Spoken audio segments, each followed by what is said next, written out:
The stagecoach rattled along the dusty road, its iron wheels grinding against stone and dirt, each jolt reminding Clara of how far she was from the world she once knew. The wooden seat beneath her creaked, and though she tried to sit upright, with dignity every bump sent her bonnet askew and her satchel tumbling against her skirts. She pressed her gloved hands tightly together, as though holding on to them could steady her trembling heart. The letter she had carried for weeks lay folded neatly inside her satchel, the ink already worn from her fingertips tracing over the rancher's words again and again.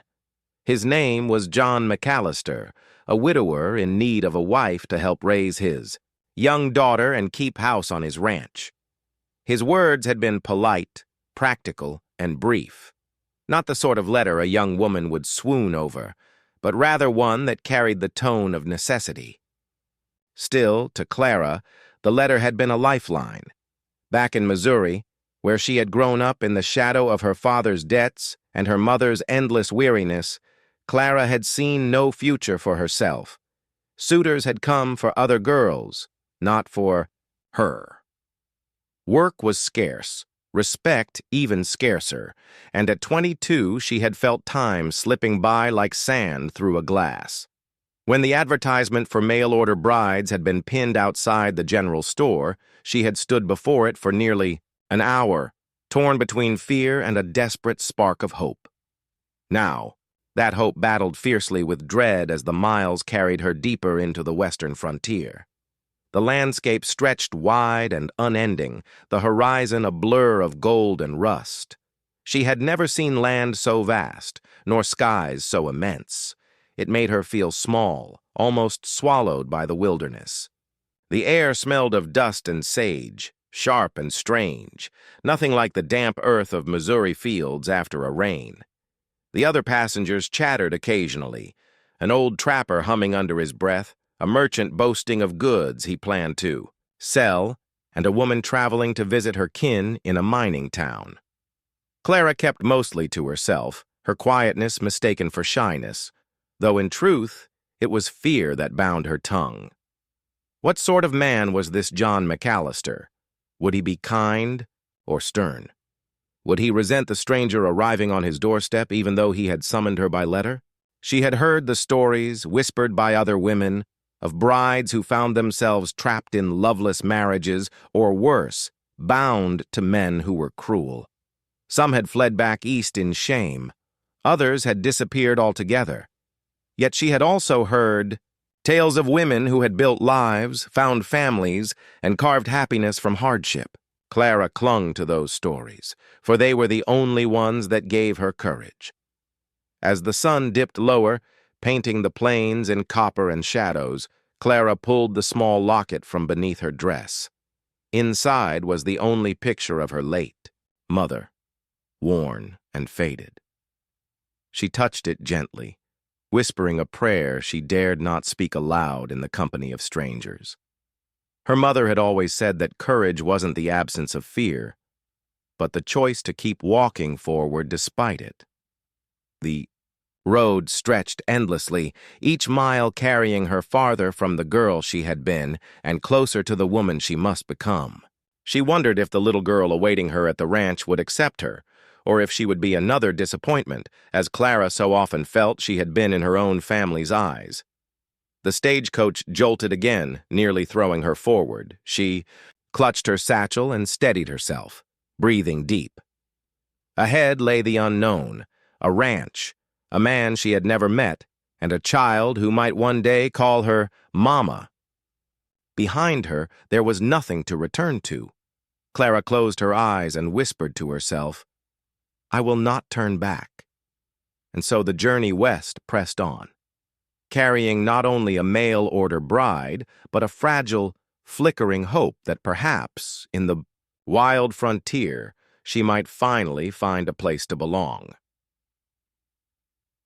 John McAllister stood at the edge of his ranch porch, the fading light of the sun cutting long shadows across the yard. His weathered hands gripped the rail as he watched his cattle in the distance, the herd moving slow beneath the rolling clouds of dust. He was a man built of hard lines and harder years, His frame broad, his skin tanned and worn by wind and sun, his jaw perpetually set as though carved from stone. The ranch was quiet now, save for the occasional call of a bird and the steady creak of the barn door swaying on its hinges. But silence did not bring him peace. It never had since Mary died. His wife had been gone 3 years, taken by a fever that no doctor or prayer could cure. Her laughter, once a melody filling the house, had long since faded into memory, and though time had dulled the sharpest edges of grief, it had left behind a hollow that no amount of work could fill. Inside the house, a soft voice interrupted the silence. "Papa?" John turned to see his daughter, Emily, standing barefoot in the doorway. At 6 years old, she had her mother's eyes, bright and searching, though lately they carried a sadness no child should bear. She clutched a rag doll against her chest, its seams loose from constant holding. "Yes, Pumpkin?" John's voice, deep and steady, softened only when he spoke to her. "Will supper be just us again?" she asked quietly. The question pierced him. Too often it was just the two of them at the table, the silence between bites pressing heavier than any weight he carried in the fields. He crouched down and brushed a strand of hair from her face. "Yes, sweetheart. Just us tonight." Emily nodded, her small shoulders drooping.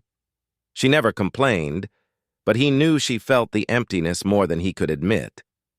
A girl needed a mother, someone to guide her, comfort her, teach her the gentle things a father's rough hands could not. That truth had been what drove him, months ago, to write the letter. He had wrestled with the decision for weeks, pacing the porch night after night. He was not seeking love. That was gone, buried with Mary beneath the oak tree near the creek. What he needed was stability, for Emily, for the ranch, for himself. A woman to tend the home, to give his daughter the tenderness he could not. When he penned the advertisement and later his reply to the young woman from Missouri, his words had been careful, plain, almost businesslike. He had not promised romance or joy, only honesty. A roof over her head, food on the table, and a place by his side if she wished it. Whether she had understood the kind of life she was agreeing to, he could not say. Now, as he watched Emily retreat back inside, he wondered if he had done the right thing. Bringing a stranger into their lives felt like a gamble, one that could either bring healing or deepen the hurt already there. The sound of hooves in the distance caught his ear. He straightened, narrowing his gaze. The stagecoach would be arriving, soon carrying the woman who had agreed to become his wife in name, if not in heart. John rubbed a hand over his face, the roughness of his beard scratching his palm. He felt no excitement, no anticipation, only the weight of responsibility pressing down. The ranch was unforgiving, and life here was hard. He had no illusions that a young woman from the East would find it easy to endure. Yet she was coming, and he would honor his word. Above him, the sky blazed in hues of orange and red, the last of the sun setting over the plains. For a fleeting moment, John thought of Mary again, her laughter drifting through his memory like smoke from a dying fire. He forced the thought away. This woman, this Clara, was not coming to replace his wife. She was coming because a little girl needed a mother, and he was desperate enough to ask. As the wind swept across the ranch, carrying with it the scent of dust and sage, John muttered under his breath, almost like a prayer, "Lord, let her be strong enough to stay." The stagecoach rattled into the dusty clearing before McAllister Ranch, its wheels grinding to a halt in a swirl of grit. Clara clutched her satchel tightly against her lap, her heart thundering so loudly she thought surely the other passengers must hear it. The driver hopped down and opened the door. "McAllister Ranch," he announced gruffly, offering her a hand. Clara hesitated. For a heartbeat, she wished she could stay seated, that the coach would carry her farther west, farther anywhere, but the driver's expectant gaze and the thought of the letter folded in her satchel pushed her forward. She stepped down onto the packed earth, her boots sinking slightly in the dust. The air smelled of horses, leather, and sun-baked wood. Before her stretched the ranch, vast and rugged. Fences ran out across the fields where cattle grazed, barns leaned strong against the horizon, and the house itself stood plain but sturdy, its porch shadowed beneath the wide sky. And there he was. John McAllister stepped from the porch, tall and broad-shouldered, his stride steady as he approached. He removed his hat, revealing hair darkened by years of sun, streaked faintly with gray at the temples. His face was stern, his expression unreadable. Clara's breath caught. She had imagined him many times while rereading his letter, but nothing had prepared her for the man himself. He carried himself like one accustomed to work and solitude, a man who demanded respect without needing to raise his voice. His eyes, piercing, steady, and shadowed, fell on her, and she felt suddenly exposed, like he could see the tremor in her hands and the fear hidden behind her timid smile. "Miss Clara?" he asked, his voice low, roughened like gravel. She nodded quickly. "Yes, sir." For a moment neither spoke. Clara gripped her satchel tighter, waiting for a smile, a word of welcome, something to ease the knot in her stomach. But John merely gave a short nod and gestured toward the porch. "This way." Clara followed, her boots crunching on the dirt. She felt foolish, like a schoolgirl brought before a stern teacher. Her cheeks burned. Perhaps she had expected warmth. Perhaps she had hoped for it. On the porch, a small figure lingered behind John, peeking from the doorway. Clara's heart softened instantly. A little girl, no more than 6, with wide blue eyes and golden brown curls. She clutched a ragged doll and half hid behind her father's leg. "This is Emily," John said gruffly. Clara lowered herself slightly, offering the girl a gentle smile. "Hello, Emily. It's nice to meet you." Emily's eyes widened, curious, but she did not answer. She only hugged her doll tighter and ducked back inside. Clara straightened, swallowing the lump in her throat. She understood then. This was not going to be simple. Winning the child's trust and her father's respect would take more than polite words. Inside the house, the air was cool and smelled faintly of wood smoke. The rooms were plain, functional, and clean, but there was no softness, no curtains. On the windows, no flowers in vases, no laughter in the walls. It was a house of men, silent and bare. John set his hat on the table. "It's not much," he said, his tone even. "But it's a good home." Clara nodded, though her heart sank. It was not the home she had dreamed of as a girl, with warmth and music and love. It was something else, a place of survival, and she was expected to fit herself into it. "Thank you for welcoming me," she managed, her voice quiet. John glanced at her, his eyes unreadable. He did not smile, but after a long pause, he gave a single nod. "We'll make do." The word settled over her like a weight. Not, "we'll be happy" or "we'll build a life together." Just, "we'll make do." Clara set down her satchel and folded her hands to hide their trembling. She told herself she would not cry. Not now. She had made her choice, and there was no going back. Still, as the evening shadows stretched long across the plains, she wondered if she had traded one kind of loneliness for another. The first days at McAllister Ranch passed in a blur for Clara. She rose with the sun, her hands quickly learning the rhythm of the household, fetching water, preparing meals, sweeping floors. She moved quietly, almost cautiously, like a guest afraid to overstep, though she was here as a bride. John remained distant.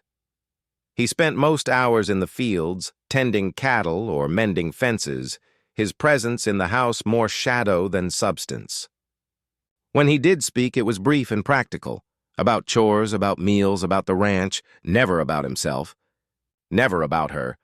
But it was not John who weighed most heavily on Clara's thoughts. It was Emily. The little girl moved about the house like a spirit, quiet, watchful, always lingering just beyond reach. Clara would find her peeking from the doorway as she kneaded bread or hiding behind the porch post while she hung laundry. Whenever Clara smiled or spoke to her, Emily would vanish in a flutter of curls and giggles, only to reappear minutes later, watching again. Clara tried not to push. She remembered John's words, "We'll make do," and she knew trust could not be demanded. Yet her heart ached for the child. Those wide eyes carried loneliness too deep for someone so young. One afternoon, Clara sat on the porch shelling peas, the sun casting warm light across the boards. The breeze carried the faint smell of sagebrush, and somewhere in the distance a cow lowed lazily. Clara hummed softly, an old tune her mother once sang in Missouri. When she glanced up, Emily was there, half hidden behind the porch rail, doll clutched to her chest. Clara pretended not to notice at first, letting her voice rise just slightly as she hummed the melody. After a few minutes, she spoke softly, not looking directly at the child. "Your doll looks very loved," she said gently. Emily blinked, her grip tightening around the ragged figure. "Mama made her," she whispered, her voice so soft Clara almost didn't hear it. Clara's hands stilled. She turned her gaze slowly, meeting the little girl's eyes with a tenderness that welled up from deep inside. "She's very special, then?" Emily gave a small nod, then ducked back behind the rail. But this time, she didn't run. That evening, at supper, Emily sat across the table, pushing her food around with her fork. Clara tried again, her voice light. "Would you like me to braid your hair tomorrow, Emily? My mother used to braid mine before church on Sundays." The girl's fork paused mid-motion. Her eyes flicked toward her father, then back to Clara. For a moment, she looked as if she might speak, but instead, she shook her head quickly and bent over her plate. John glanced between them, his brow furrowed slightly but said nothing. After supper, Clara cleared the table while Emily slipped off to her room. Later, when Clara went to fetch water, she caught sight of the girl sitting by the window, her doll perched in her lap, her gaze fixed outside. Clara realized with a sudden ache that Emily was studying her, not with fear, but with longing. It was then Clara understood. Emily's silence wasn't rejection, it was caution. A child's fragile heart knew too well what it meant to lose someone, and she wasn't ready to risk losing again. That night, Clara lay awake on her narrow bed, staring at the ceiling beams. The house felt empty around her, its walls carrying the weight of absence. She thought of Emily's whisper, "Mama made her," and the way the child had looked at her from the shadows. Clara's hands curled over her blanket. She had come west trembling, uncertain of her place. But now she saw a different purpose. A small girl's wounded heart waiting, testing, hoping, and in that thought, Clara felt the first stirrings of courage. The wind howled across the plains that night, rattling the shutters and whistling through the cracks in the old ranch house. The lamps flickered low, casting long shadows against the walls. Clara moved quietly through the kitchen, tidying the supper dishes long after John had retired to his room. She welcomed the work. It kept her hands busy, even if her thoughts still churned. Emily had been unusually quiet all day. She had trailed her father in the morning, then lingered silently in her room, her doll clutched so tightly, Clara worried. The seams would give way. Clara had tried gentle words, small invitations, but Emily had answered only in shrugs and nods. When the last dish was set away, Clara lit a small lamp and carried it toward her own room. But as she passed the narrow hallway, she heard it, soft sniffles, the kind a child tries hard to hide. Clara's steps slowed. Her heart tugged her toward the sound. She set the lamp down and pushed the door open gently.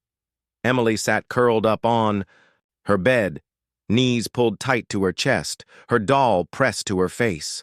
Her small shoulders trembled. Clara's throat tightened. For a moment she stood frozen, uncertain if her presence would comfort or intrude. Then instinct guided her. She crossed the room softly and knelt beside the bed. "Emily," she whispered. "Sweetheart, what's wrong?" The child didn't answer right away. She only turned her face into the doll, as if afraid to let the words slip free.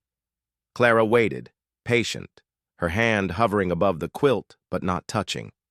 Finally, Emily peeked out, her blue eyes glistening with tears.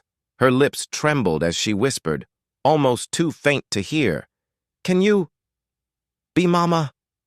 The words pierced through Clara like sunlight breaking a storm. For an instant, she could not breathe. The child's plea, so soft and broken, carried more weight than any vow Clara had ever imagined. Her vision blurred with sudden tears. She reached out slowly, giving Emily the chance to draw back. When the girl didn't, Clara laid her hand gently, atop the small, quivering fingers clutching the doll. "Oh, Emily." Clara's voice shook, but it was steady with love. "I can never be the mama you lost, but I can love you as if I were, if you'll let me." Emily blinked up at her, studying, her face as though searching for truth. Then, hesitantly, she leaned forward. The rag doll slipped from her grasp as she climbed into Clara's arms. Clara held her close, the child's small frame fitting perfectly against her chest. The sobs came then, muffled into Clara's dress, and Clara rocked her gently, smoothing. Her curls, whispering soothing words she hadn't even known she still remembered. "I'm here," she murmured. "I'm not going anywhere." For the first time since stepping off the stagecoach, Clara felt something shift inside her. The fear that had clung to her like a second skin began to loosen. In that moment, she was not just a stranger in a strange house. She was a woman holding a little girl who needed her, and somehow that gave her strength she hadn't known she possessed. When Emily's sobs quieted, she pulled back just enough to look at Clara. Her cheeks were damp, her eyes red, but there was a glimmer there. Hope, fragile yet fierce. "You promise?" the child whispered. Clara kissed the crown of her head softly. "I promise." The wind outside still howled, but inside the small bedroom a new warmth settled, fragile but real. Clara tucked Emily beneath the quilt, smoothing it around her small shoulders. Emily's hand clung to hers, refusing to let go until sleep finally claimed her. Clara sat by the bedside long after, watching the child breathe, her heart swelling with both ache and wonder. It was then she realized this journey was no longer just about survival or a bargain struck by letter. It was about a promise, whispered in the dark, binding two hearts together, and Clara vowed she would keep it. The days that followed Emily's whispered question were different. Subtle at first, like the faint greening of grass after winter, but Clara felt it in every glance and every small gesture. The child who once hovered in the shadows now sought her out, cautiously, as though testing the strength of the promise Clara had given. One morning, as Clara was sweeping the porch, Emily appeared in the doorway with her doll clutched in one hand and a small comb in the other.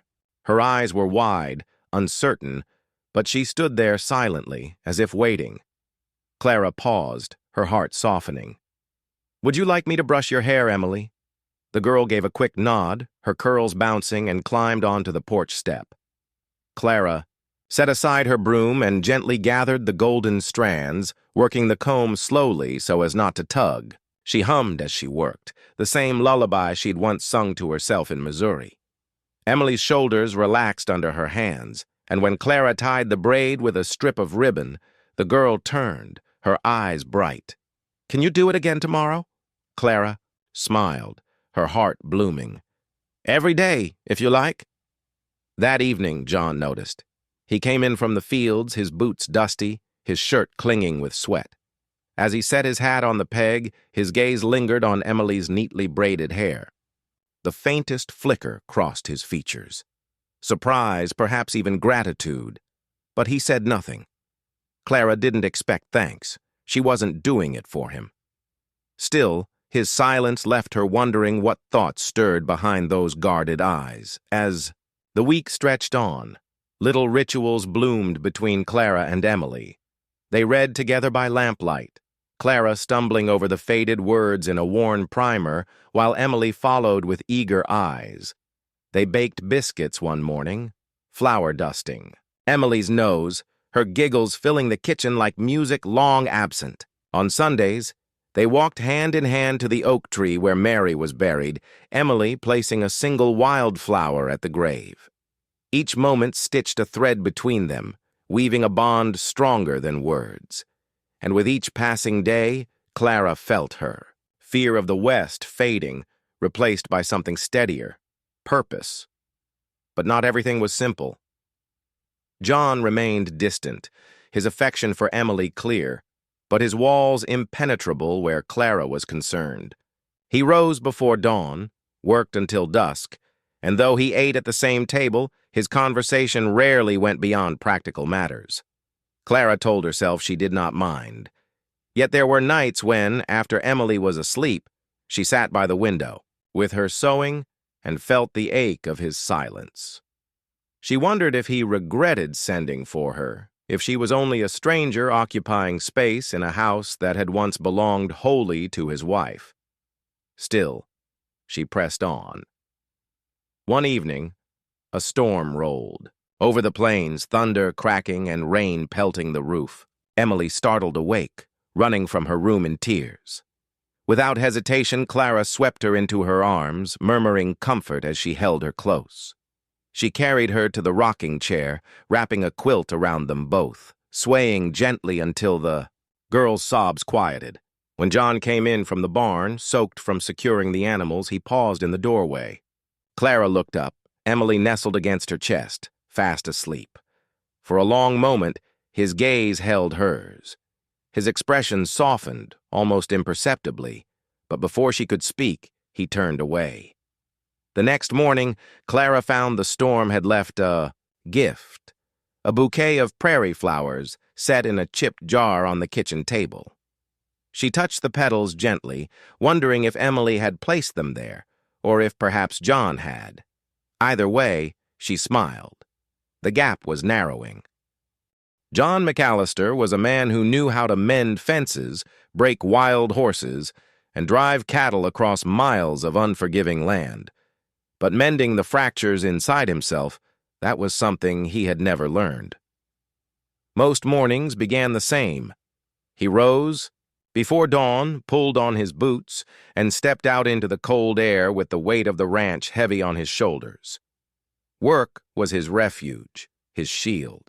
He poured himself into it until his muscles burned and his back ached, until the silence of the house no longer echoed so loud in his mind. It had been easier when Mary was alive. Her laughter had softened the hard edges of ranch life, her gentle hands smoothing away the worst of his temper. She had filled the house with light and color, sewing curtains for the windows, humming songs as she kneaded bread, coaxing Emily's first words with laughter. And then one spring, sickness came. It swept through her like wildfire, leaving him with nothing but a memory and a grave beneath the oak tree. Since then, John had built walls, strong ones. He told himself they were for Emily's sake, that his daughter needed stability, not a father who collapsed under grief. He taught her to feed the chickens, to ride a pony, to be steady when storms rattled the shutters. But for all he gave her, there were things he could not. A father could not be a mother, no matter how hard he tried. And so, late one night, desperation had driven him to write the letter. Now Clara lived under his roof. He watched her from a distance, the way she braided Emily's hair in the mornings, the way she hummed softly while hanging laundry, the way she knelt in the dirt to help Emily plant flowers by Mary's grave. She was gentle but not weak, quiet but not timid, and yet John did not let himself draw too close. There were moments, small, fleeting, when something in him stirred. Like the night he found her rocking Emily through the storm, the lamp casting a warm glow over her face, her eyes soft with devotion. For an instant he had felt a pang he hadn't known in years, longing, not just for companionship, but for something deeper, more dangerous. He had turned away quickly, retreating to his room, angry with himself. He could not allow it. To open his heart again was to risk it breaking once more. He had buried one wife. He would not survive burying another, better to keep things simple. She was here for Emily. She was here because of a bargain written in ink. And yet, one afternoon, as John repaired a fence post, he heard laughter, bright, unrestrained. He glanced toward the house and saw Clara chasing Emily across the yard, both skirts flying, the little girl squealing with delight. The sound struck him like a blow. He had forgotten what laughter like that sounded like, forgotten what it felt like to stand in its presence. He set his hammer down, his hands stilling on the post. His throat tightened. Part of him wanted to join them, to let himself be pulled into that circle of joy. But his boots stayed rooted. Instead, he watched until the laughter faded, then bent his head back to the work. That night, after supper, Clara thanked him for bringing in extra firewood. Her smile was small but genuine.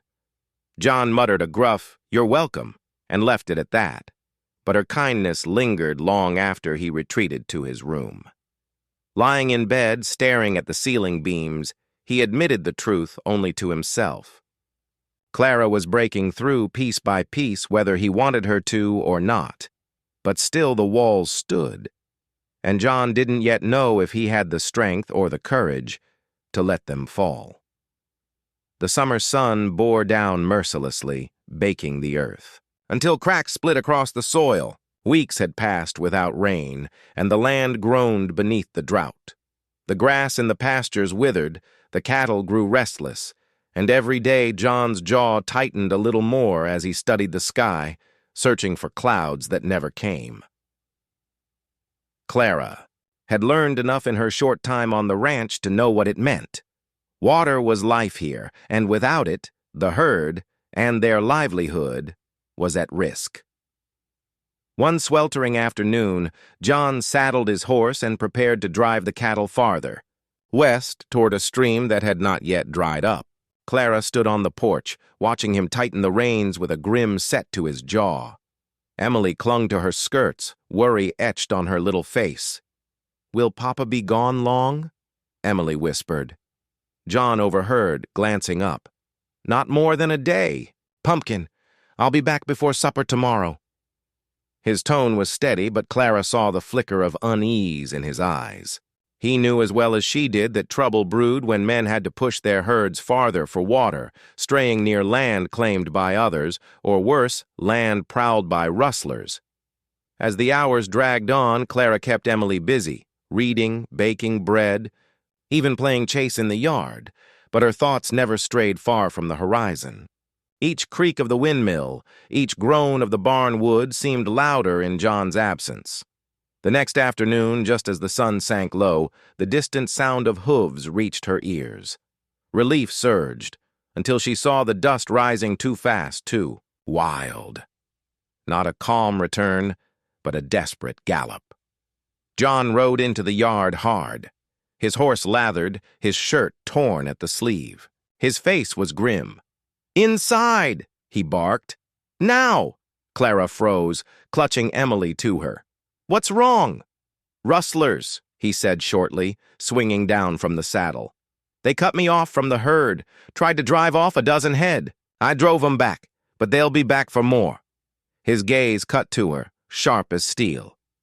"Get Emily inside and stay there. Don't open the door for anything." But when he turned toward the barn for his rifle, Clara's voice stopped him. "You can't face them alone." John turned, surprise flashing across his face. "This isn't your fight." Clara straightened her shoulders, her heart hammering. "It is if it means protecting Emily and this home." For a moment, silence stretched between them. Then, without a word, John handed her a smaller rifle, his gaze measuring. "Ever fire one of these?" Clara swallowed hard, gripping the weapon. "No, but I can learn fast." That night, the rustlers came. The dogs barked, the cattle bellowed, and shadows moved against the pale light of the moon. Clara stood at the window, Emily hidden safely behind her bed, the rifle trembling in her hands. John's voice came low and steady from the porch. "Stay calm, aim steady if you need to." When the first shot rang out, Clara flinched, but she didn't run. She stood her ground, watching John fire warning shots into the air, his stance unshakable.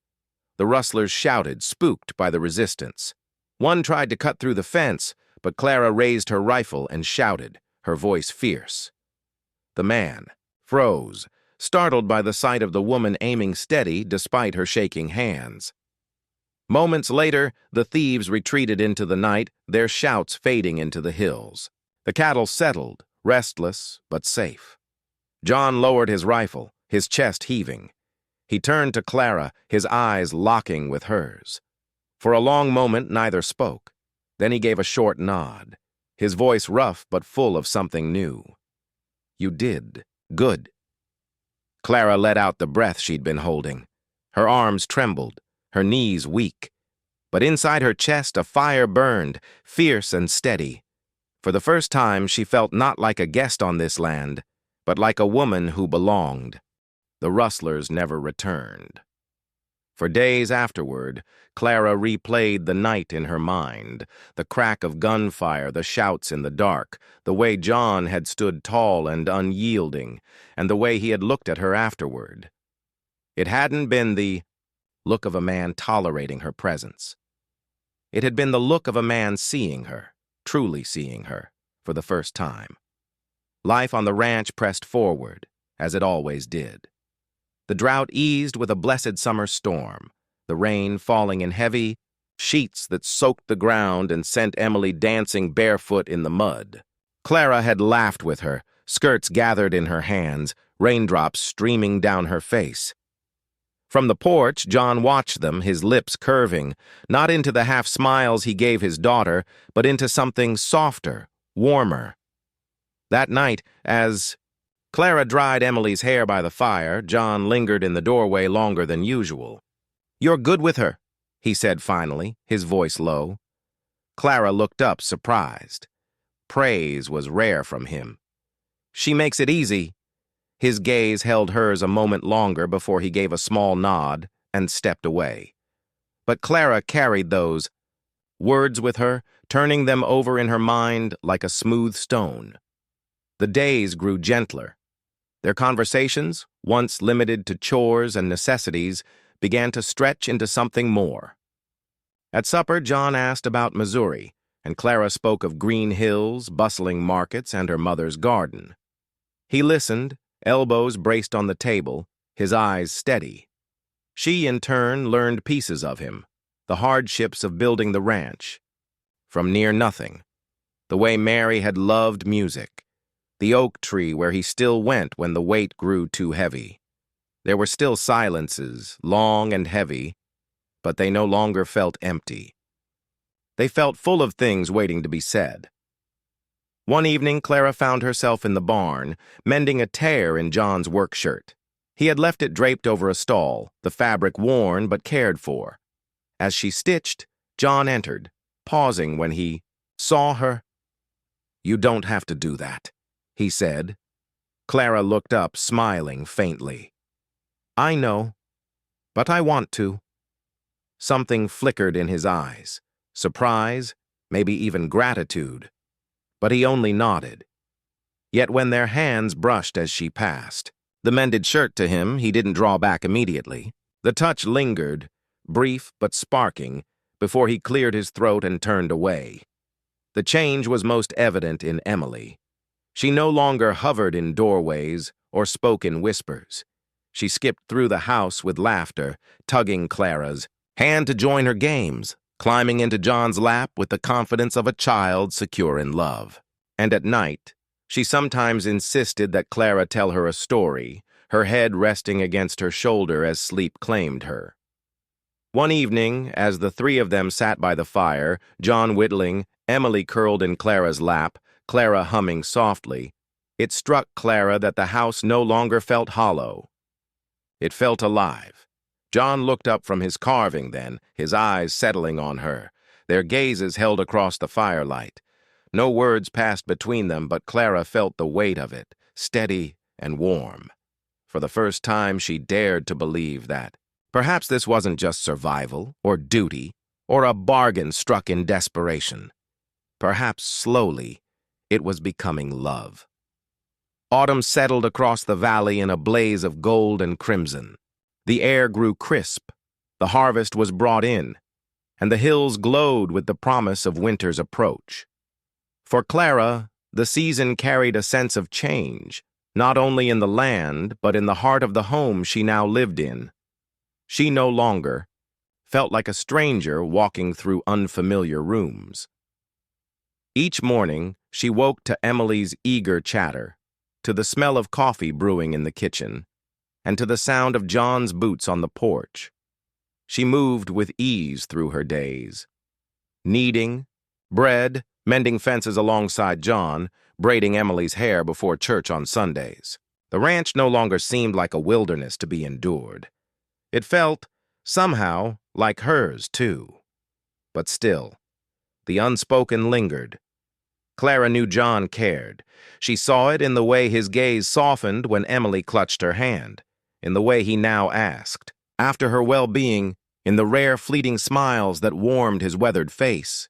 Yet words of affection, of love, remained locked behind his walls. And though she told herself to be patient, a part of her longed for more.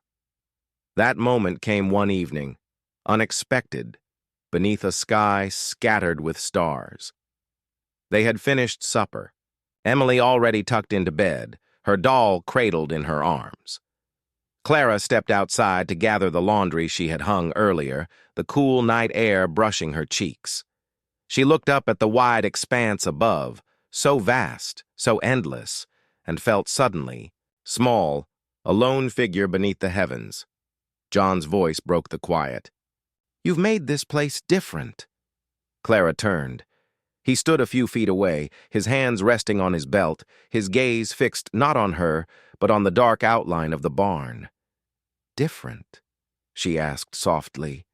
He nodded. "For a long time, it was just work, chores and cattle and silence.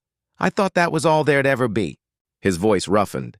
"Then you came, and it feels like a home again." Her heart leapt, but she stayed still, waiting. Finally, his eyes found hers. In them she saw the battle, fear warring with hope, grief wrestling with longing. Slowly, though the words weighed more than any burden he had carried, he spoke. "I never thought I could love again. Losing Mary near broke me. I told myself I wouldn't risk that hurt twice." He drew a shaky breath. "But, Clara, you've shown me I was wrong. You've given Emily back her laughter. You've given me back my life. And if you'll have me, not as duty, not as bargain, but as your husband in truth, I'd be proud to call you mine." Tears blurred Clara's vision.